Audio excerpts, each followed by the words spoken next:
Israel. Today, its very existence is a miracle.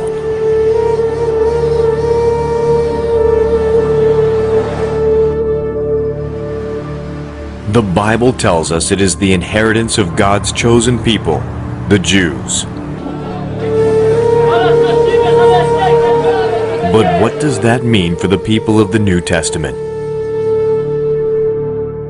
The followers of Jesus.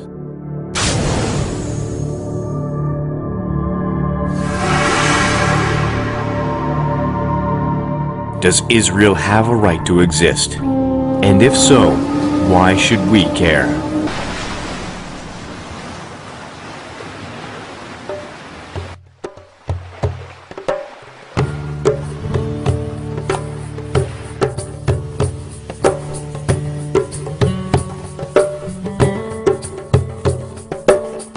The nation of Israel can trace its roots back to the patriarch Abraham,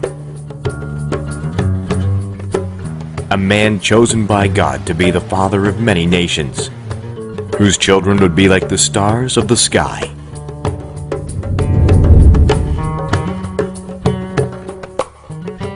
Israel, a journey through time, past, present, and prophetic. What the prophet said about Israel. The story begins here in this desert landscape, which in the distant past was a fertile plain. It was to this place that Abraham and his nephew Lot came with their families, their flocks. And they settled here between the mountains of Jordan on the east and the hills of Israel on the west. It was a good land, a land flowing with milk and honey.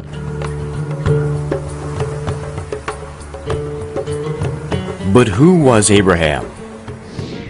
And why is he considered the father of Judaism, Christianity, and Islam?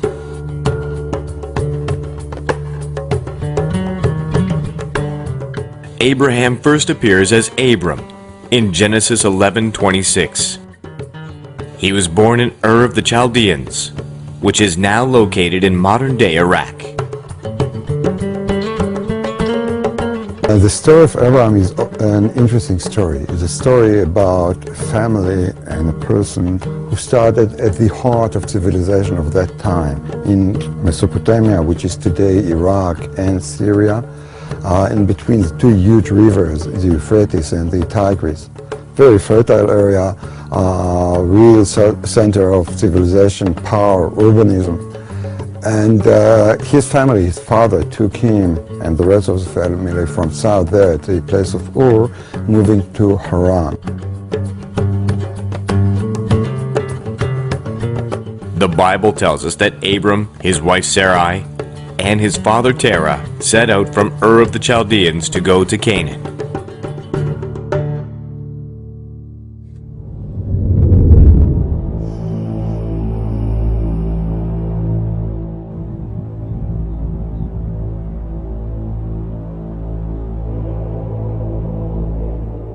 Canaan means lowland. It was also the name given to one of Noah's grandsons, whose descendants settled on this lowland plain along the coast of the Great Sea. Better known today as the Mediterranean Sea. The various branches of this family became known as the Canaanites. The book of Genesis tells us in chapter 10 that the Canaanites lived in the land between Sidon and Gaza. Today, 4,000 years later, these places still exist.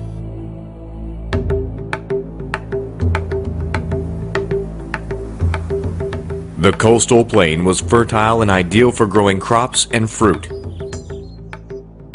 It also had strategic importance as a land bridge between three continents: Africa, Asia, and Europe. Canaan was the place where the armies of Egypt often clashed with empires of the East, among them the Babylonians and Persians, each empire trying to achieve military and commercial advantage over the other. Whoever controlled this narrow corridor between the mountains and the Great Sea also controlled many of the trade routes between East and West. And so the narrow strip of the Holy Land is the only place that people could go through to come from one center of civilization to another one. And hence this area become very much involved in all what happened in the ancient world. In Roman times, this coastal plain was known as the Via Maris, the Way of the Sea. No empire with dreams of expansion could ignore the importance of Canaan, or Israel as it was later called. Abraham was to be the father of many nations, but God called him to be the father of one nation in particular, Israel.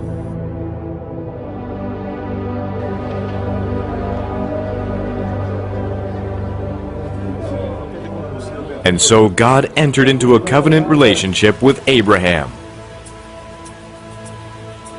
From then on, his male descendants would be circumcised as a sign of the covenant from Genesis 17 verse 10. In Genesis 17 verse 8, God promised Abraham it would be theirs as an everlasting possession. He would also bless those who blessed them, and curse those who cursed them.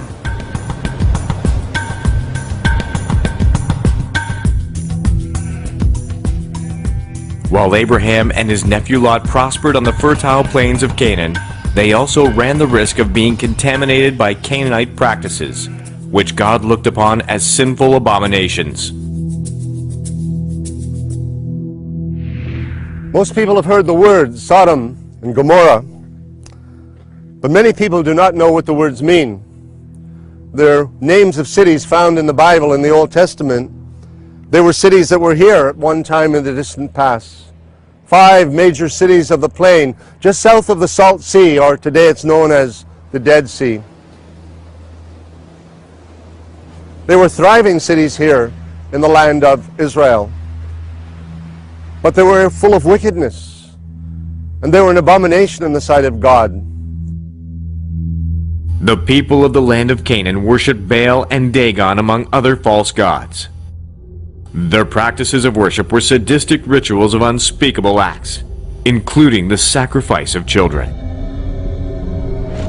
The Lord spoke to Abraham and told him that this is the reason he was giving the land of Canaan to Abraham's descendants.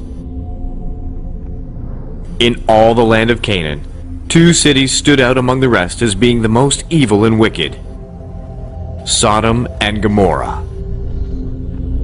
In Genesis 18, the Lord tells Abraham that the outcry is too great and sends 2 angels to destroy the cities. And he sent them to warn Abram and Lot of the destruction that was to come. Look at this landscape today. At one time, a fertile plain with fresh water running, flocks, herds grazing here. And then the judgment of God fell. The Bible says that fire and brimstone rained down from heaven on what had been a fertile plain. At one time people lived here, they thrived here, but in their lifestyle they disobeyed God. He saw the wickedness of these cities, he judged them, and they are no more. What was a fertile landscape, a place of laughter, has become instead a barren wilderness. Sodom, Gomorrah, synonyms for wickedness and the judgment of a righteous God.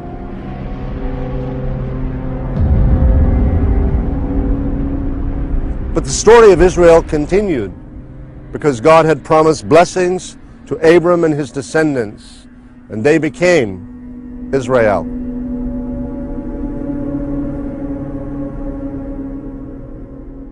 God had promised Abraham that his descendants would be as uncountable as the stars in the sky. However, Abraham and his wife Sarah were getting old and impatient. Sarah decided to give her Egyptian maidservant Hagar to Abraham, and Hagar bore him a son, Ishmael. Their impatience would later come back to haunt them, and is the source of conflict in Israel today. At the age of 100, Abraham finally sees the fulfillment of God's promise when Sarah gives birth to Isaac. Coming to the Holy Land, Abraham passed through the area of the mountain all the way to Beersheba. Then he was told to take his only son, Isaac, to Mount Moriah. And the Bible doesn't say more than the mountains of Moriah are 3 days' walk from his place in Beersheba. The tradition, even the book of Psalms, point the place where the temple was later built, the Temple Mount, as Mount Moriah. The connection is very clear. God tells Abraham to sacrifice his son, Isaac. Child sacrifice was a fairly common practice among the Canaanites. Abraham had witnessed the destruction of Sodom and Gomorrah, and being close to God, must have known how much the Lord hated these pagan rituals. One can only imagine what Abraham must have been thinking as he prepared to sacrifice the son that God had promised him. As parents, we love our children. It's hard then for us to comprehend the test that God gave Abraham in the distant past. God said to Abraham, "Go to a mountain that I will show you." The Bible tells us they were the mountains of Moriah. Tradition says the mountain behind us, the golden dome of the Mosque of Omar, where at one time the Temple of Solomon stood, sacred ground to Muslims and to Jews. And God said to Abraham, "Take your only son, Isaac, to this mountain." And then God gave Abraham a test. He said, "I want you to sacrifice Isaac to me." Can you imagine? So the altar was prepared, wood for burning the sacrifice. And Isaac, Abraham's son, said, "But where is the lamb for the sacrifice?"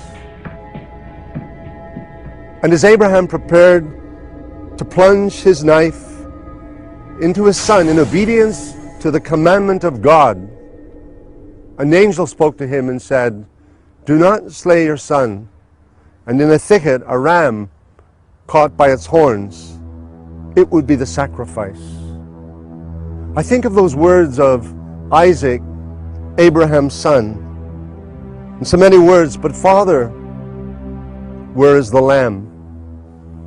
And then I cast my mind down through the centuries to another time when God gave another lamb. John the Baptist, seeing him that day come to the river Jordan, said of Jesus, "Behold the Lamb of God, who takes away the sin of the world." In Abraham's case, God provided a ram caught in the thicket by its horns. But in his own case, there was no substitute. He gave his only begotten Son. But whosoever believeth in him should not perish, but have everlasting life. Jesus, the Lamb of God.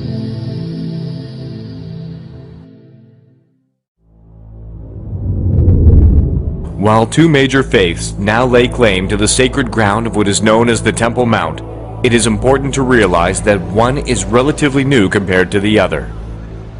God called Abraham to be the father of the Jews some 4,000 years ago, around 2000 BC.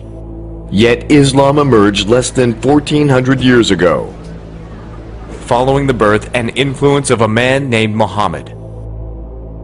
Yet both claim Abraham as their ancestral father, the Jews through Abraham's son Isaac by his wife Sarah, the Muslims through Abraham's son Ishmael by Sarah's Egyptian servant Hagar. The effects of this dysfunctional family continue to be felt today.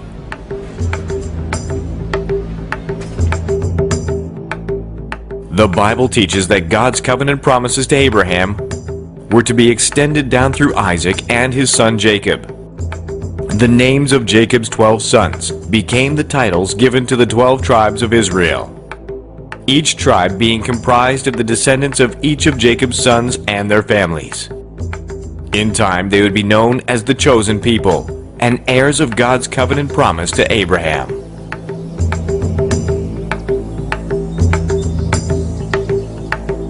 He is the Lord our God. His judgments are in all the earth.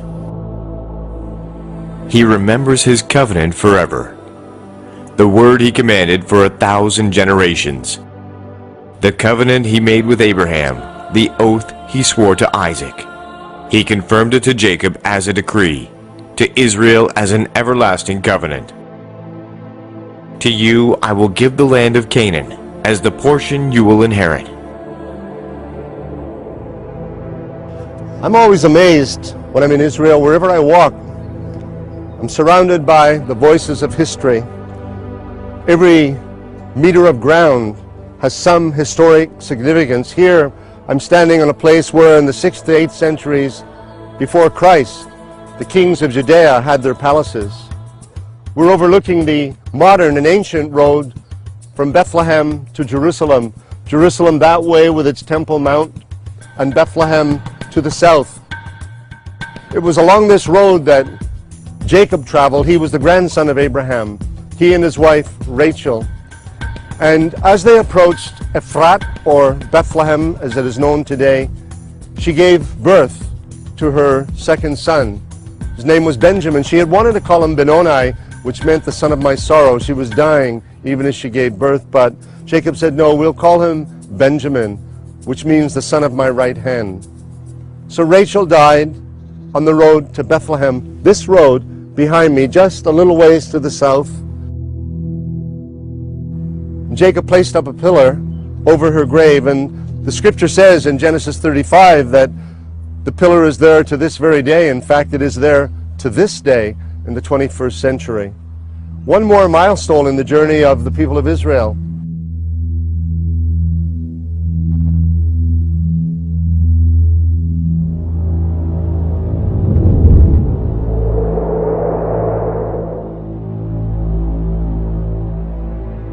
Joseph, the favorite son of Jacob. His story has fascinated the world for thousands of years. The son of Israel, betrayed by his brothers, sold into slavery, he is taken to Egypt, where he eventually rises from the depths of prison to become ruler under Pharaoh. Famine in the land of Canaan eventually forces Jacob and his sons to move to Egypt, where Joseph can take care of them. The Bible then enters a period of silence for 400 years.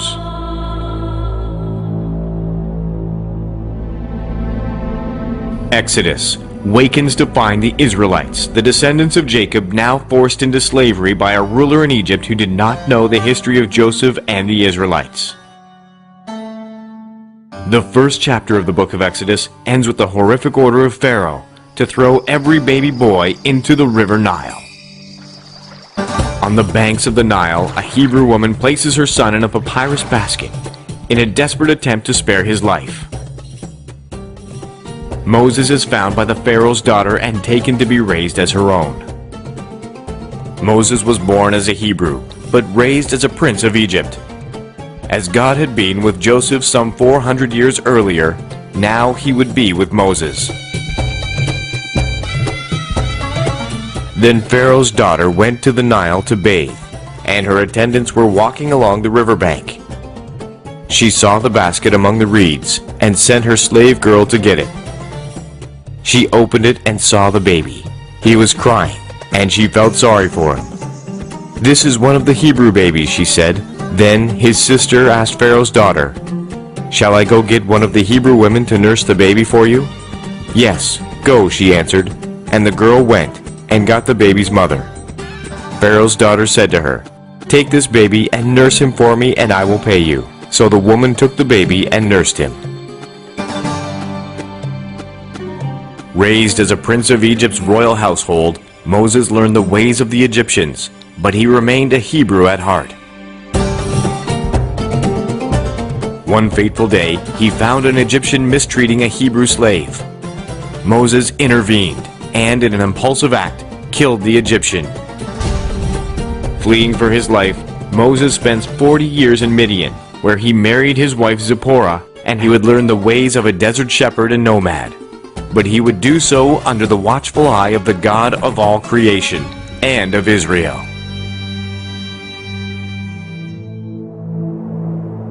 When time had passed, God acted again.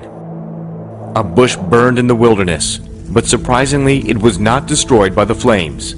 Moses was curious about this strange phenomenon and turned aside to see it.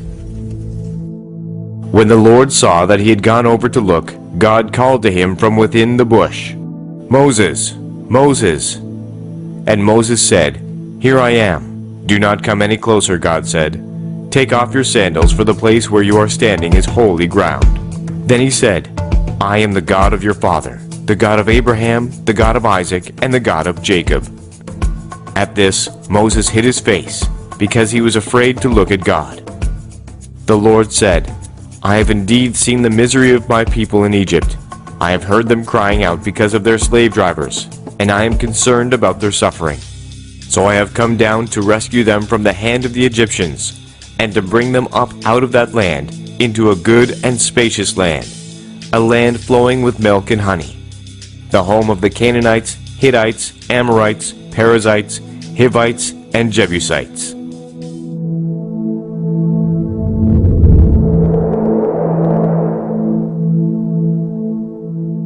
God had heard the cries of his chosen ones as they labored in the slime pits of Egypt, and Moses' appointed time had come for them to be delivered out of bondage. Moses would be the instrument of that deliverance, but not before the 10 plagues had humbled Pharaoh's heart and forced him to respond to Moses' demand. "Thus says the Lord of Israel, let my people go." The 10th and final plague was the most costly of all for the Egyptians, for it claimed the firstborn of all living things, including the firstborn of Pharaoh. Only those Hebrews who obediently applied lamb's blood to the doorways of their homes escaped the horrors of that dark night when death stalked the streets of Egypt. From that night on, it would be called the Passover. And each year, as Israel remembered their exodus from Egypt, children would ask, "Why is this night so special?" Parents would answer by reciting the story of the miraculous deliverance from bondage in Egypt, and one generation would tell another. They would tell of nights and days of God's miracles and provision. But if they were to tell the whole story, they would also speak of Israel's disobedience and rebellion, and of the 40 lost years of wilderness wandering. We've called this series Israel, A Journey Through Time. And time was what it took for the children of Israel to come from Egypt to this, the Holy Land. And surely they passed through this way, a place that is called the Wilderness of Sin. A river runs through this valley, and this would have provided nourishment for the thousands, hundreds of thousands of people that were part of that generation of Israel that came here initially to settle the land more than 3,000 years ago. And Israel lives on here in the desert and elsewhere along this Mediterranean coast.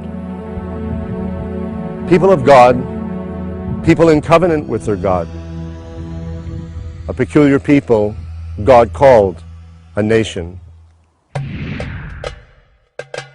Moses had led the people of Israel out of Egypt and into the desert. Here they would have to trust God. It wasn't long before the Israelites began to complain, yet each time Moses cried out to the Lord, and each time the Lord responded with a miracle. During this time in the desert, God gave Moses and the people of Israel the 10 Commandments and had them build the Ark of the Covenant and the Tabernacle. I feel like I've just stepped back into history, more than 3,000 years back in time, into the tabernacle of Moses and its linen enclosure here deep in the desert in the wilderness of Paran. When God brought the children of Israel out of Egypt, he said to them, "Build me a tabernacle that I may dwell among you." And here in this sacred setting, the tabernacle of Moses, deep in the desert, around us the mountains of the wilderness.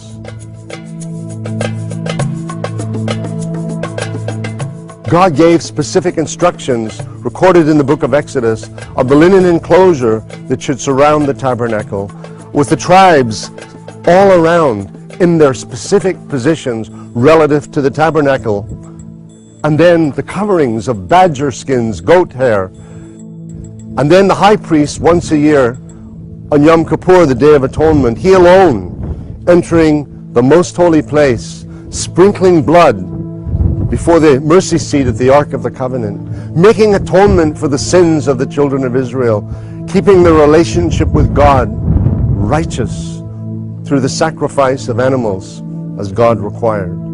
Here Israel communed with their God, and here the God of Israel was at the very center of his people as they moved from place to place through the wilderness, moving from Egypt, a place of bondage, toward the promised land, the place flowing with milk and honey.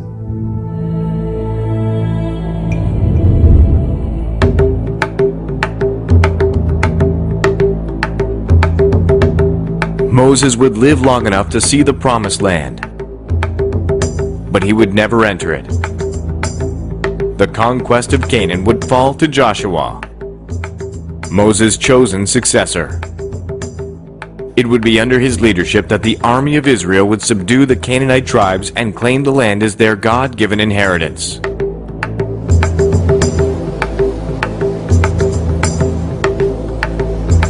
God spoke to Moses. He told him he'd been chosen to lead the children of Israel out of bondage in Egypt to a promised land that he would show them. They left Egypt and they crossed the wilderness of Sinai. They came eventually, after days, to the wilderness of Paran. This is the wilderness of Paran. They camped on the border of what was the land of Canaan. And from there, Moses sent 12 spies, a leader from each of the 12 tribes of Israel, 12 chosen men who would go through the length and breadth of the land of Canaan and spy it out and bring back a report. So the men went north through the wilderness of Zin. They went east toward Hebron and the valley of Eshcol. Eshcol means cluster, and they brought back the grapes on a cluster, on a stave between two men. They said, truly it is as the Lord has said. Joshua and Caleb, two of those leaders, were ready to go in and possess the land. They were men of great faith. But the other 10 spies brought a negative report. They said, yes, the land is as God has said, but there are giants in the land and there are fortified cities. We'll not be able to overcome them. We are in their sight as grasshoppers. They are giants compared to who we are. It's amazing, isn't it, that these men who had seen God open the waters of the Red Sea, provide manna from heaven, bread of heaven to feed this. Imagine, how could a multitude the size of the multitude that left Egypt be sustained in this barren wilderness place? But God sustained them by providing miracles, water that bubbled up from the desert floor, bread that fell from heaven, quail, little birds that blew in from the Mediterranean Sea, and God kept his word and fed them. But time after time, the people murmured and questioned God. They came to the border of what became Israel. And because they rebelled against God, they were turned back into the desert for more than 40 years. And God kept them there until that first generation, all those aged 20 and older, had died in the wilderness. And then he brought the new generation into the land of Israel.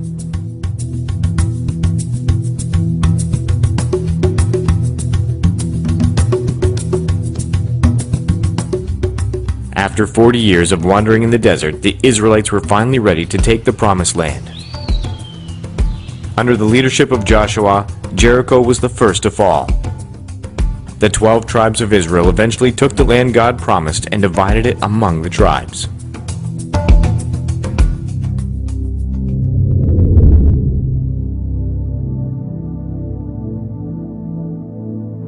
In time, kings would be appointed to rule the people, but not before there was a prolonged interlude when judges held sway.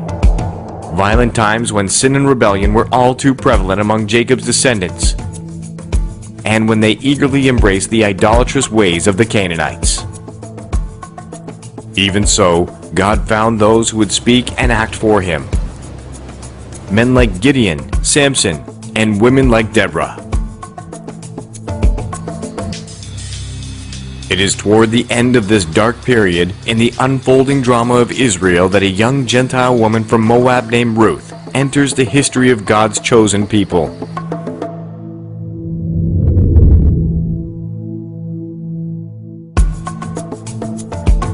Having married the son of a widow from Bethlehem named Naomi, Ruth suddenly finds herself widowed as well.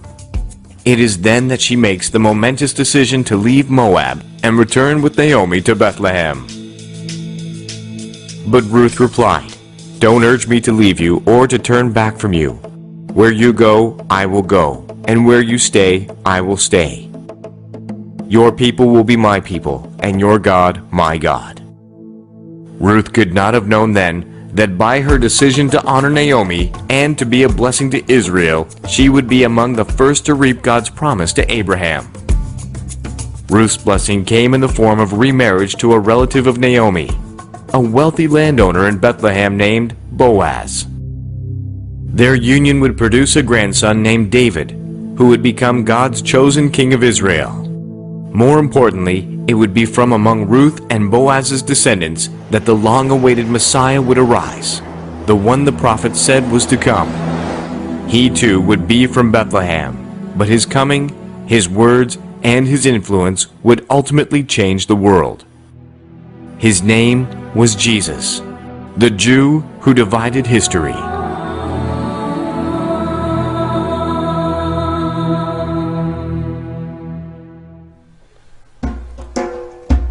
In the distance, the mountains of Moab, which is the setting for the story of Naomi and Ruth, told in the book of Ruth in the Old Testament. Below those mountains, the Salt Sea, or the Dead Sea as people call it today. But just below me here, springs of fresh water, a new phenomenon that has occurred in recent years, but it is really the fulfillment of a prophecy that Isaiah gave in the distant past. It's recorded in Isaiah 35. The prophet writes, "The wilderness and the wasteland shall be glad for them, and the desert shall rejoice and blossom as the rose. For waters shall burst forth in the wilderness, and streams in the desert. The parched ground shall become a pool, and the thirsty land springs of water. In the habitation of jackals where each lay," meaning where jackals once lay by the shores of a dead sea. "Now there shall be grass with reeds and rushes, birds splashing in the waters, finding nourishment in the wilderness, where you will not find them in the Dead Sea, for nothing can live in the Dead Sea. But here, by these fresh water pools, creation sings. Creation is alive in God's prophetic fulfillment of what the prophets have said, in the future restoration of Zion, of Israel, future glory that God said would surely, surely come."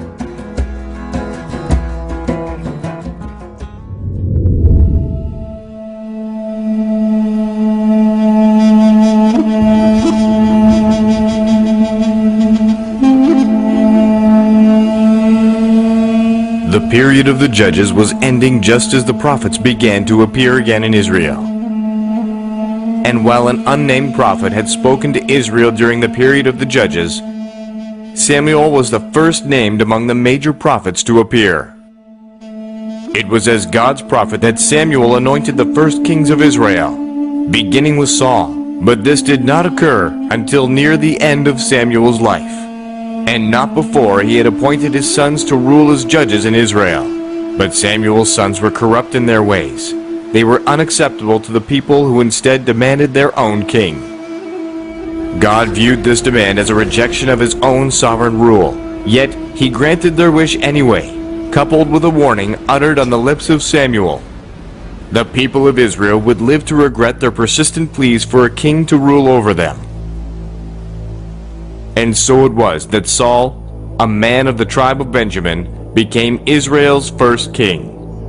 And, as God had solemnly warned, Israel lived to regret Saul's rule, which ended in bitterness, marked by defeat at the hands of the Philistines, and the untimely deaths of his 3 sons in a battle with the Philistines on the slopes of Mount Gilboa. It was here too that Saul's life came to a dramatic end, when, seriously wounded by the arrows of his enemies, he chose to fall on his own sword.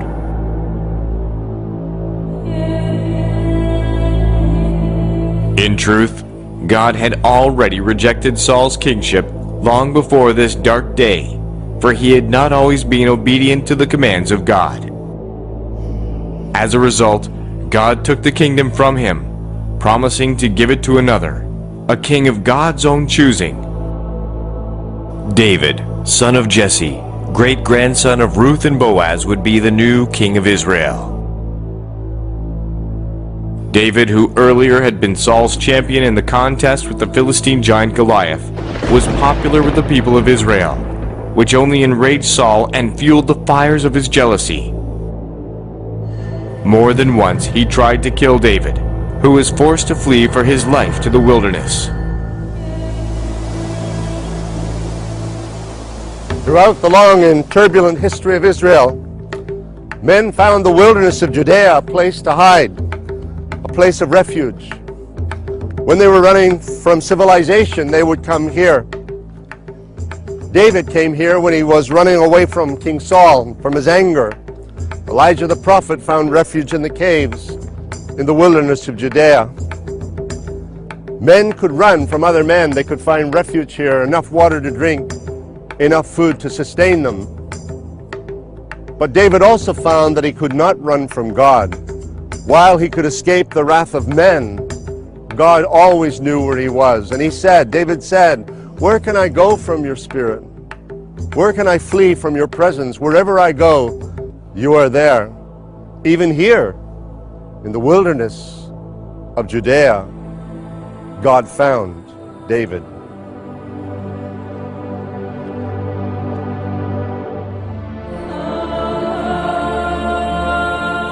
The people of Israel still look upon the reign of David as Israel's high watermark. While David had character flaws and at times showed poor moral judgment, God nevertheless saw him as a man after his own heart. Because of David's leadership and popularity, Israel was united, established, and prosperous. King David had a great mission, and that is to take a group of tribes and make them a nation. And one of his steps was, let me have a place that would serve the cattle that won't emphasize the tribal structure. The other way around. It's like building, say, Washington, D.C., a place that did not belong to any of the tribes, and even was at the border between two of the tribes, Judah to the south and Benjamin to the north. So his first step was conquering a place and deciding, let me build here my cattle, because that will serve the purpose of reuniting those tribes. Make them relate to the place as a unified place and not belonging to any one chosen tribe. Now with Jerusalem as its capital, David proposed to build a house for God. However, because he had blood on his hands from so many conflicts, the responsibility for building the temple became the mandate of David's son, Solomon. A man God blessed with unparalleled wisdom, and whose fame spread far beyond the borders of Israel. If Israel had prospered under David, its wealth compounded under Solomon. But Solomon was not David, and in time, he too violated the will of God. I remember as a boy reading the story of King Solomon's mines. Conjured up in my mind images of buried treasure. Now as a man I walk in the region of King Solomon's mines. Here slaves were brought from all over the ancient world. Probably boys among them, forced to dig in the dirt, to dig tunnels into the earth, to extract more practical minerals like copper. Minerals that would be used in Solomon's great kingdom. Even the Queen of Sheba heard of Solomon's fame, his wealth, his wisdom, and she came all the way from the continent of Africa to visit him here in the land of Israel. These pillars are known as Solomon's Pillars, tall sentinels that have been here for thousands of years. What stories they could tell of armies that marched through here, of nations that encamped here, of slaves who worked here, who spent their lives here among these canyons and tall mountains, in the wilderness of Paran, deep in the deserts of Israel.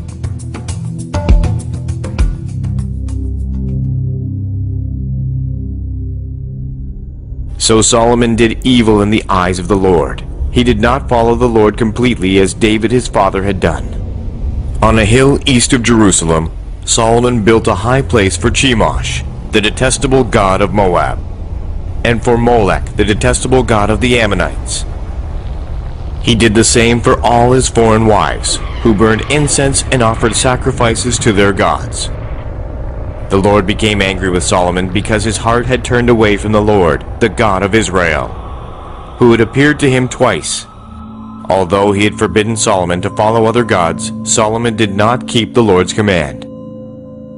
So the Lord said to Solomon, "Since this is your attitude, and you have not kept my covenant and my decrees which I commanded you, I will most certainly tear the kingdom away from you, and give it to one of your subordinates. Nevertheless, for the sake of David your father, I will not do it during your lifetime. I will tear it out of the hand of your son. Yet I will not tear the whole kingdom from him, but will give him one tribe for the sake of David my servant, and for the sake of Jerusalem which I have chosen."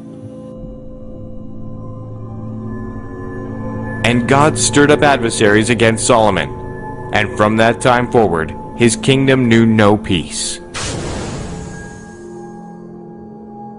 Solomon reigned in Jerusalem over all Israel 40 years. Then he rested with his fathers and was buried in the city of David his father. And Rehoboam his son succeeded him as king.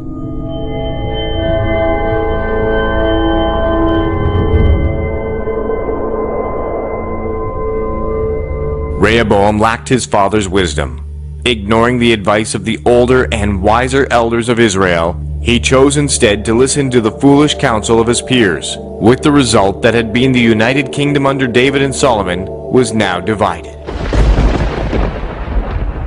From then on there would be two kingdoms, one consisting of 10 tribes known as Israel, who possessed the northern half of the country, and 2 tribes, Judah and Benjamin, who remained in the south, in the vicinity of Jerusalem.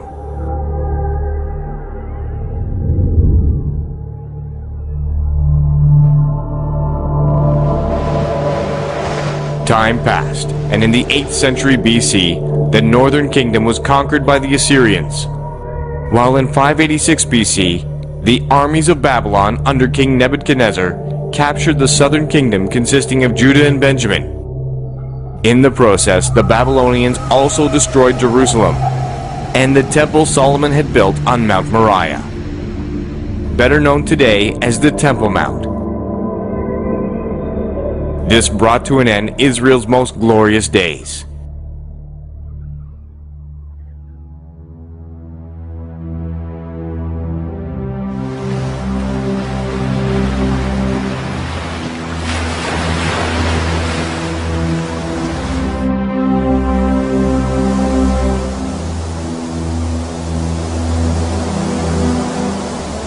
I've had the privilege of coming to Israel many times through the years, but I'm always amazed of the natural beauty of this country. Small in size, but the contrasts are remarkable. One minute you can be in the desert, and the next minute in the green hills of Galilee. One moment by the Dead Sea where no natural life forms exist, and then in the Sea of Galilee, which is teeming with fish. And on this day, along the shores of the Dead Sea, and just above the oasis of En-Gedi, again, the natural landscape. It's as if God every day takes out his paintbrush and he paints a new scene of beauty in this land that he called his own. This is a desert place, but it was in biblical times a place of refuge. David found refuge here from the anger of King Saul. He and his men hid in the caves just above me here at En-Gedi. It's the psalmist who said, "As the deer pants for the water, so my soul longs after you, O God." You can understand the psalmist writing those words in this place. Where water is scarce, there is the Dead Sea, but it's not drinkable. It's the salt sea. But in these caverns, in these canyons, waterfalls flow. There is fresh water and the animals go to drink. Here, David and many others have found refuge down throughout biblical history. This is the land of God. Its name is Israel.